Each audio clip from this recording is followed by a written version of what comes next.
ในคู่โทรให้พ่อว่าลุงนี่รักต้นห้องเด้อต้นแฮะนะต้นแฮะลูกต้นเฮ็ดหยังลูกเฮ็ดอย่าเฮ็ดแบ๊แบบนั้นอันข้อปุกกี้บอกต้นแท้บอกในคู่โทรบอกอีพ่อแล้วเดี๋ยวนี้นะในคู่กับปุกกี้เห็นมานำฮอดเพื่อนกับบ่ไปมาเป็นห่วงโทรศัพท์หันเบิ่งโทรศัพท์บ่ไปโรงเรียนเลยโอ้ให้โอกาสก่อนผู้ว่าให้ฟังความบ่ได้เด้ลูกว่าแล้วแกบ่ได้ว่าบุญนำนี่โดยแม่นแหละโอ้แม่นบอกโอ้ขอบใจขอบใจก็ว่าแหละมันคือบอกแม่นบอกแม่นคุณตลอดโอ้เด้อขอบใจเอื้อยเด้อโดยโอ้คือว่าบุญนำเด้ไปนี่ไปนั่นคือบังโดยแต่ว่าบ่นอนโดยโอ้โดยเอ้าแบบจะได้เมื่อกี้ซื้อนี่บ่ฮู้ว่ามันน้องสับแม่นแต่ว่ามันคือสังเกตคือว่าบุญน้ำด้วยแต่บ้าน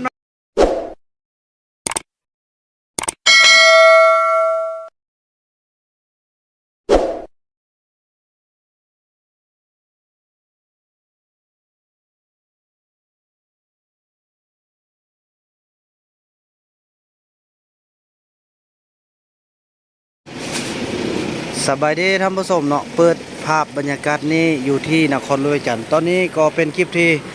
บ่าวนำจะได้กลับบ้านเนาะพี่น้องเนาะส่วนรายละเอียดรายการใหญ่นั้นเดี๋ยวได้เบิ่งทางซองใหญ่เฮาพี่น้องเนาะนี่ก็ได้รับการช่วยเหลือจากคณะอิบุญเมตตาธรรมเนาะตอนนี้บ่าวนำก็แวะซื้อเป็นมักไม้เนาะให้ทางลูกๆกลับก็ได้เด้อกลับก่อนโดยพี่น้องเอ้ยเฮาก็นี่พี่น้องซื้อมักไม้ไปตอนลูกเนาะตอนเต้าน้อยโดยเฉพาะพี่น้องเอ้ยเนาะก็ถือว่าจะได้เดินทางไปฮอดไปแว่เพิ่นก้อนพี่น้องเนาะแล้วก็เอาอาหารการกินแบ่งให้ลูกแล้วก็จึงได้เดินโดยว่าบุญนำนี่โดยแม่นแหละโอ้แม่นบอกโอ้ขอบใจก็ว่าแหละมันคือบอกแม่นบอกคุณโอ้เด้อขอบใจเอื้อยเด้อโดยโอ้คือว่าบุญนำเด้ไปนี่ไปนั่นคือบังโดยแต่ว่าบ่นอนโดยโอ้โดยเอ้าแบบจะได้เมื่อกี้ซื้อนี่บ่ฮู้ว่ามันน้องสับแม่นแต่ว่ามันคือสังเกตคือว่าบุญนำด้วยแต่บัดมาเปิดคลิปเปิดคลิปนี่ลอยเลยเนาะแม่นแท้แล้วเนาะพี่น้องเอ้ยแก้มกันได้ว่าคือว่าบุญนำโดยโอ้ขอบใจเอ้ยขอบใจไล่โดยน้องกลับกันเด้อโดยโดยเพิ่นกะแทบมักไม้ครับบ่ไกลไล่พี่น้องไปเก็บไปให้น้องเต้าลูกของเซาลี่หั่นล่ะโดยโอเคบ๊ายบายโอกันนะเจอกันใหม่โอ้โดยเช่นกันโดยเข้าใจไอ้โอ้พี่น้องเพิ่นกอดเลยพี่น้องเอ้ยตอนซื้อมิตรเพิ่นบ่เข้าใจเนาะสุดท้ายเบาบ่นำจะบ่ค่อยเปิดหน้านะพี่น้องเอ้ยเนาะเพราะว่าเพิ่นกอดเลยพี่น้องเพิ่นดีใจขนาดเพิ่นเอ้าเจ้าบ่แม่นอันบาบุนำบ่ซั่นแม่นว่าโอ้กอดเลยพี่น้องเอ้ยเนาะดีใจเนาะโอ้โธ่คันว่าเพิ่นฮู้มันเพิ่นเป็น FC บาบุนำนี่แฮงจิแท้มาปากลาแล้วปานนั้นแท้มักก่อนให้หน่อยนึงเนาะเพิ่นเมื่อกี้เพิ่นจิจับจิแทบได้เมื่อกี้แต่ว่าบาบุนำมันสัญญาณมือว่าได้แล้วเนาะถือว่าดีใจพี่น้องไปใส่กับแม่แต่คนฮู้พี่น้องเอ้ย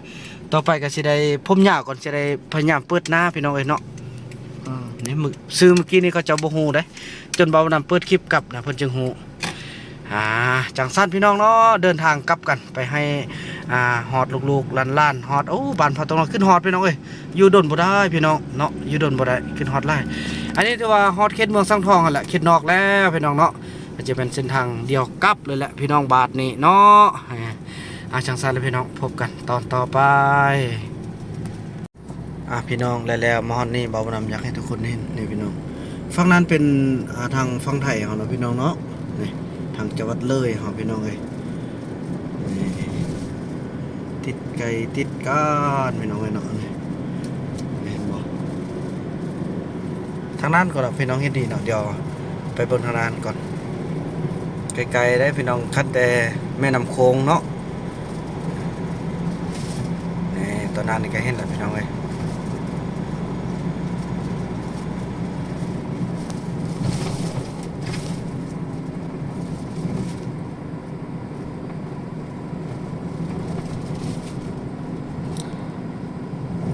ถนนเส้นนี้มันการร่วมมือระหว่างลาวไทยเด้พี่น้องเนาะแน่เห็นบ่พี่น้องฝั่งนั้นเนาะบักงามๆบ่ฮู้ว่าบ้านนี้ยังพี่น้องเอ้ยเนาะนี่ฝั่งนั้นเป็นฝั่งไทยเฮาเด้นี่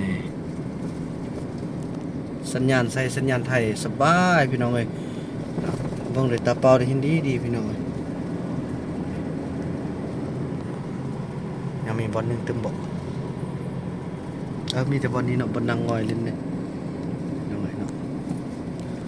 คิดฮอดเด้อวันที่1เดือนธันวาเนาะจะได้พาบุญมีพาน้องนกไปเที่ยวพี่น้องเอ้ยเนาะตามแผนถ้าบ่มีการเปลี่ยนแปลงจะได้ไปเล่นพาสปอร์ตให้ไอ้บุญมีก่อนแล้วก็จะได้ข้ามไปเที่ยวปีกายในบ่าวนำเข้าไปวันที่5เนาะไปบวชพี่น้องเอ้ยเป็นวันพ่อวันที่5ซึกวันที่15ประมาณนั้นแหละพี่น้องเอ้ยเนาะอยู่10กว่าวันพี่น้องเอ้ยปีกายนี่ก็ได้ข้าวสารอาหารแห้งจากหลวงปู่เฮาเนาะเพิ่นมอบให้พี่น้องเอ้ย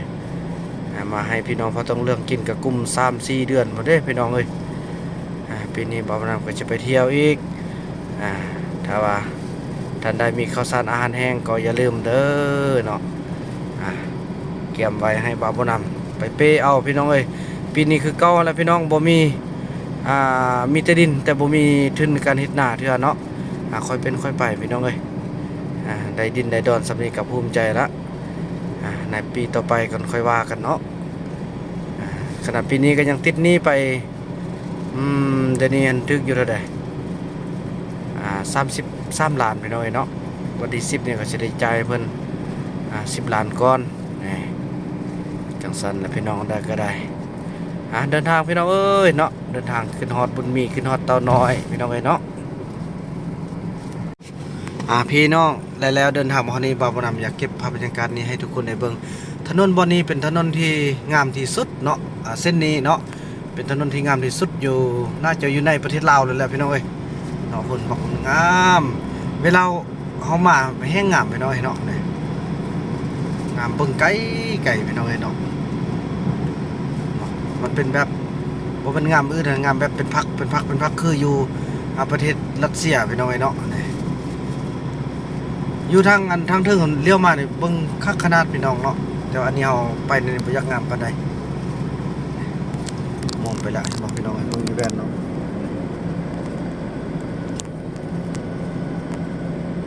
เขาขี้ยนต์ก็สิรู้สึกเป็นยืงแบบนี้ได้เนาะ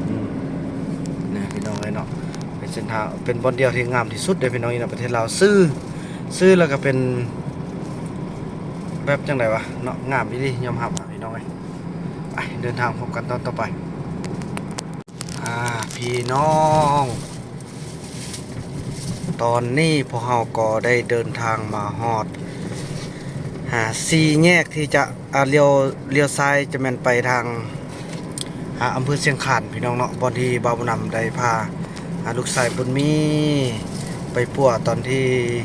เจ็บเนาะพี่น้องเนาะตอนที่สุดแล้วนั่นแหละพี่น้องเอ้ยแล้วก็สิมาพักผ่อนกินข้าวเนาะเพราะบอนนี้ก็เป็นบอนนึงที่เคยพาสาวติ๊กเนาะมาพักผ่อนกินข้าวกับบุญรอดตอนที่ไปขุดหินปูนพี่น้องเอ้ยเนาะโอ้เนี่ยหินปูนงามครับกินข้าวกินน้ำแล้วก็จึงเดินทางต่อกันพี่น้องเอ้ยเนาะ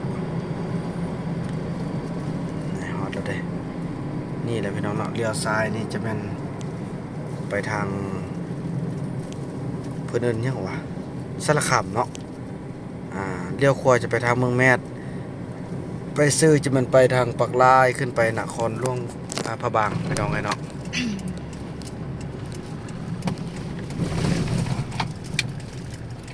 นี่มากินข้าวกันก่อน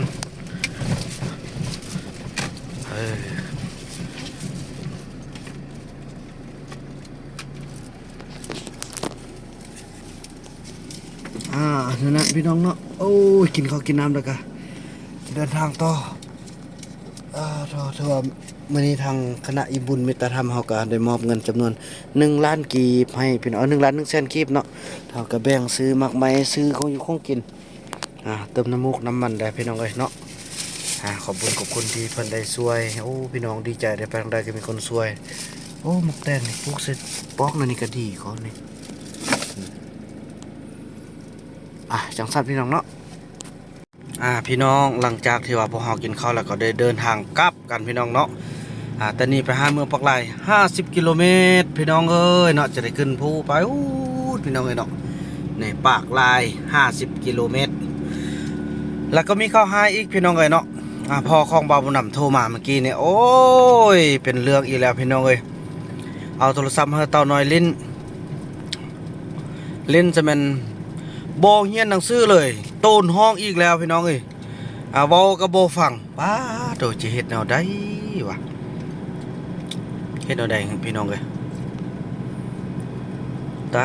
ตายแบบนี้บ่ฮู้ได้เสร็จสิเฮ็ดซะได้สิยึดคืนเลยนึเพราะว่าหรือว่าให้ให้โอกาสตัวเพิ่นนึงเนาะให้ทางล่มกันแล้วปรึกษารือกันเดี๋ยวนี้อยากให้บ่าวผู้นำเนี่ยไปบอกเนาะบอกเต้าน้อยหั่นน่ะว่าสิลิ้นต้องลิ้นเป็นยามเป็นโมงบ่ต้องฟังเดี๋ยวนี้บ่ฟังเลยพี่น้องเอ้ยขึ้นห้องกระตูนห้องป้าอันใดก็พอยุ่งขนาดพี่น้องเอ้ยฉะนั้นไปรอบนี้บ่าวผู้นำก็จะบอกว่าลิ้นต้องเป็นยามอยู่พอสิติดตามเบิ่งเขาปู่เขาย่าโทรบอกแล้วมันคันว่ายังคือเก่าเลยพอสิกลับขึ้นมาเอาจะให้โอกาสตึมครั้งนึงเนาะแต่ถ้าว่าให้โอกาสอีกแล้วก็ยังเป็นคือเก่าสิมันยึดขึ้นเลยพี่น้องเอ้ยเนาะยึดขึ้นคันว่า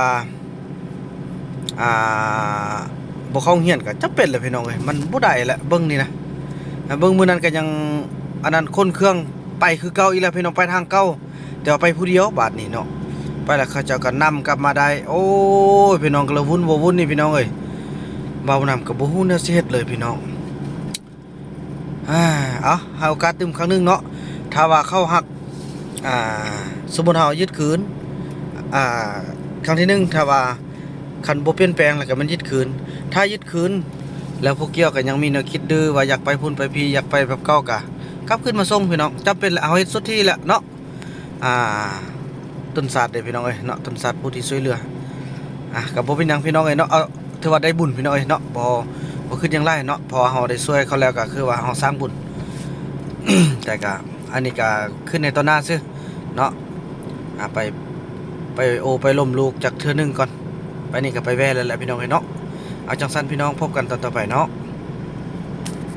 พี่น้องเอ้ยนอนแล้ว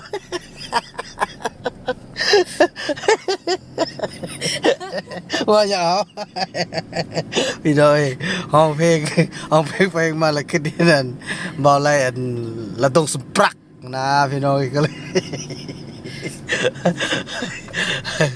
โอ้ยแต่อยากว่าพี่น้องบ่าวไล่ก็ได้โอ้ไปนี่จะได้ของคนนี่มาแล้วนี่มึงบ่ท่าจับหันมึงเด้อ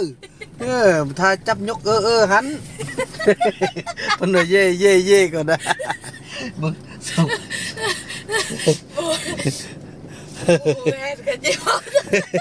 มัวแผ่นก็สิแผ่นก็มันดัดนี่ใส่ตู้บ่ฮู้ว่าเดี๋ยวนี้น่ะบังแม่นได้เย่หันเย่โทรศัพท์สิไปแล้วติไปมานี่พี่น้องเนาะม่วนบ่ไล่กับปานนั้นมาคัวโทรศัพท์เย่อีกน้องจับออกไปเลยเด้อพี่น้องไปความหักที่ผ่านมา ไล่ละเอาไปให้ไผเย้โอ้อ่ะ ไอ้นักดิ ไปโอ้โอ้ขอเด้อขอเด้อขอเด้อเย้นี่นี่นี่นี่นี่ ไอ้นักกินหนักเยี่ยงบ่ โธ เอามาแลกกับอันนี้ แซ่บบ่สมตี ต้ม อ่า เต่า ได้บ่อีปูมาแล้วเนาะ มาละดิ เดี๋ยวเอามักแดงอันนั้นเนี่ยกิน ไปไปบ้านเนี่ย ไป อู้น้องมีนาน้องมีนาไป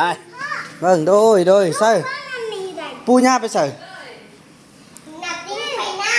เน้อ หนักเคยอยู่เมือง โอ้มาพ่อมาลมกันดู เดี๋ยว นี่ หยอดไปหน้า ดีน้อยก็เป็นนะพอดีเลยอีพ่อมาเนาะโดย ทักเขาเลย ซักโทรศัพท์หน่อยเบิ่งเย่บัดน่ะซักเป็นบ่เอา ไอ้เบิ่งลิ้นต้นผู้หาทราบมากินนี่เชื่อผม แน่อันนั้นเด้อมาพากันล้างเด้อมักองุ่นน่ะ มาเอามือ เบิ่งนั่งนี่ผู้พาน้องเต้านั่ง ดัง เอ้ย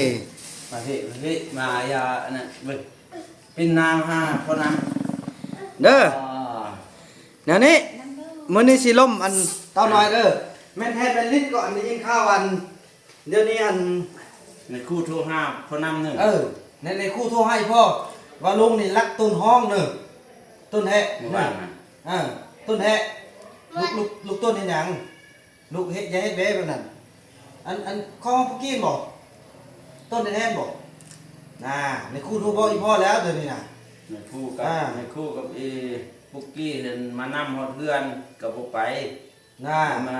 เป็นห่วงโทรศัพท์หัน เต่านี้ เบิ่งโทรศัพท์บ่ไปโรงเรียนเลย โอ้ยแล้วอันนั้นในครู่ว่าลูกไอ้ปู่เว้าก็บ่ฟังความบ่เดี๋ยวนี้น่ะเบิ่งอยู่ซื่อๆก่อนซะได้แล้วแม่นแท้เด้อ ฟังเขานำที่ว่า น่ะเฮียสั่นอีพ่อโทรศัพท์อีพ่อสิบ่ให้ใส่ก่อนเด้อสั่นเด้ออีพ่อสิเอาเมื่อไว้ในพ่อก่อนเด้อ เอามาส่งให้แม่เจวอนเอา เนาะพอลูกลิ้นลูกบ่ฟังความเด้อลูกขี้ดื้อเด้ เนี่ยยามแม่เจวอนว่าร้านหันลิ้นลายโพดเดี๋ยวมันสิบ่ได้หนังสือ อืม คันร้านหันแบบว่าอันตื่นแต่เช้าแล้วเฮาเบิ่งลิ้นโทรศัพท์หันแล้วบัดนี้ล้างหน้าล้างตาแล้วก็กินข้าวแล้วก็ไปโรงเรียนโทรศัพท์เฮาซักปะมื้อแรกนั้นเรื่องโรงเรียนมาจังเบิ่งนะนี่อันเจ้าของโทรศัพท์เพิ่นว่าในนั้นก็พูด เพิ่นเห็นก็เพิ่นเห็น ล้าง เพิ่นเห็นวิดีโอก็ลูก อืม แน่เดี๋ยวนี้ซะเด้อแล้วสิให้พ่อเอาเมื่อเอาโทรศัพท์หรือเอาไปนี่เอาไปนี่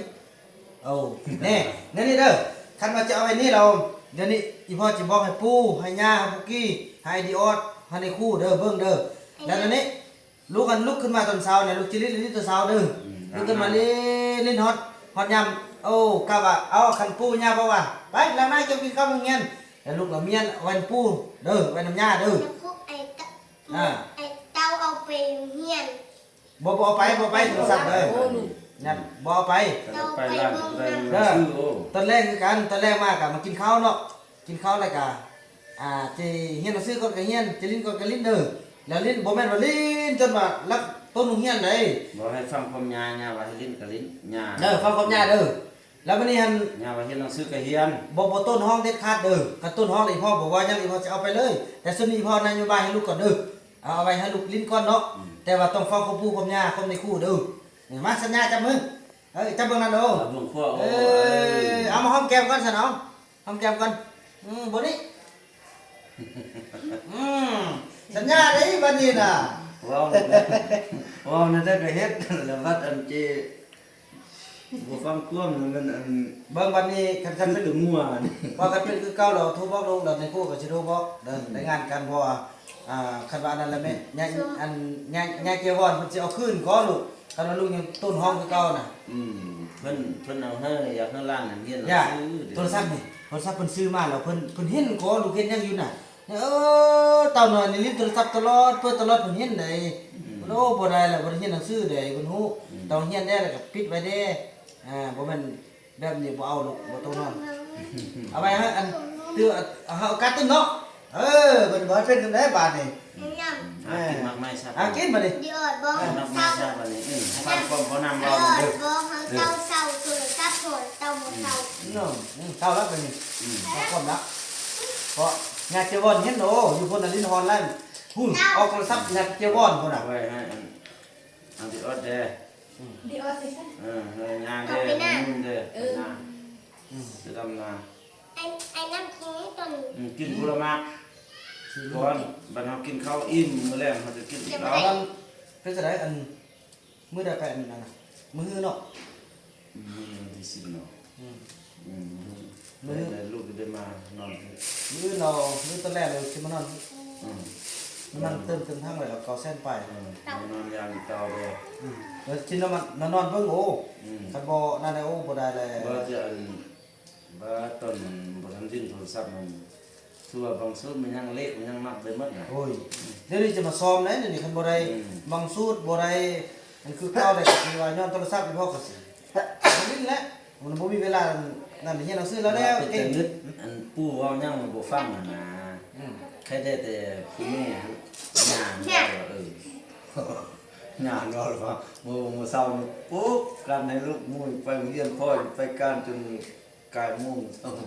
โอ้บ่ได้ได้ลูกนั่น กินอมล้อมแล้วบ่ตอบเลยนะ โอ้เป็นโทรศัพท์บัดนี้เบิ่งคันว่าเป็นอะไรบอกลูกสิเอาโทรศัพท์ไปให้ญาติเจ้าบ่ได้เขา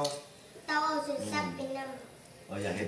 บอกไปแล้วนี่อีพ่อคือกันอีแม่บอกว่าคันว่าสมมุติสิไปแล้วก็เบิ่งเช็คโทรศัพท์นี่เอาไปเมียนไว้บนดาวบนนึงเอาไว้ฮะมาบ่ให้มันเสีย เขาเบิ่งปันเดอปันนึงกับมือแรงสิเนาะให้ย่าหันเก็บไว้เก็บ เฮ็ อั ด นนำดีออดได้เก็บอันเต้าได้ แบบที่ออดนะที่ออดเขามันมี มึง ส ไป มัย มึงไปมึงมาคือพี่บัวขาวเว้ย พี่บัวขาวพัชาเมฆ อ๋อมือนั่นมันเพิ่นว่าอยู่นไทยนาตานะอยู่กันมัดมือนี่บ่มันเป็นผู้หญิง ำเตาขึ้นไปเลย บ่เขาบอกฟัง เอาหนู ยิงกันมันมือบัวมันยิงแย่กันคือคนนั้นคือผู้ชายเหรอ คือคนบ่เคยเห็นเพราะมันตัดผมสั้นนี่ แม่นน่ะ กะทิว่าบัก ถ้าเข้าป้านี่นี่โอ้ยผมนี่ นอกก็งามเลยเนาะสิมาได้พ่อ เอาตอนนั้นก็มัดได้เลยจับ เขารออะไรอีกเดารออะไรอีกเดารออะไร เบิ่งเด้อลูกมื้ออื่นนี่พ่อสิมานอนนี่เด้อมื้อนี้พ่อมานอนก่อมากดกาพ่อมันเดี๋ยวนี้บ่ได้เรื่องละมันจะมา ไอ้ เกี่ยว น้ำมือเราบุญมีมานั่งเลย บุญ เจอมาตูมไว้มา แล้วจะได้อัน มีมาดำ มีจักคนที่สิขึ้นไป เอาก็มีแต่พ่อแม่ กับมานี่มันกับมานี่เสียงเนาะเสียงแล้วก็เอาเครื่องมาได้เนาะเครื่องมีแก๊สมีหยังบ่ได้เนาะ เสียงเอาคำพูดอยู่ตรงประมาณนั้น โอ้ มีน้ำกี่ห่อคือบ่ มีหยังนะ ขนม เอาไหม สอกหาอยู่คือบ่เสียแล้วมีน้ ขนมท่วมมามุกท่วมเห็นบ่ ำเห็นทุดีบ่ได้เอามาปั้นน้องกินเด้อๆกี้ในหุ่นนั้นบ่ได้ กินนำกันเนาะใครเลยใครเบิ่งเขานำกินนำเด้อันนำกินนำเด้ เอ้ยเอาหน่อยได้โทรศัพท์ เกือบบ่ได้ใช้โทรศัพท์เด้นี่น่ะเนาะนโยบายก่อนสุดนี้น่ะให้โอกาสก่อน ผู้ว่าให้ฟังความบางความ บ่ได้เด้ลูก ว่าแล้ว แกไม่ได้ขึ้นจาก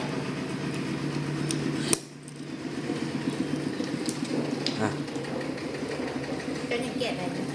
แกะมีนา โอ้โห แกะได้บ่มีนา เอานี่ก่อนซัก อะไร กินน้ำตาลสัดๆเลย แม่นละถือว่านั้นเด้ออีพ่อสิเมื่อกันเด้อลูกเด้อเดี๋ยวเบิ่งเวียงเรามื้อเดี๋ยวพ่อสิมานอนนี่เด้อบ่กินข้าว ได้แล้วพ่อเดินทางโอเคไปๆลูกบ๊ายบายตั้งใจเรียนลูกมื้อนี้พ่อมาซ้อมเบิ่งนำแล้วก็ฝากอีพ่ออีแม่แหละเบิ่งยามอยากก็โทรหากันเนาะ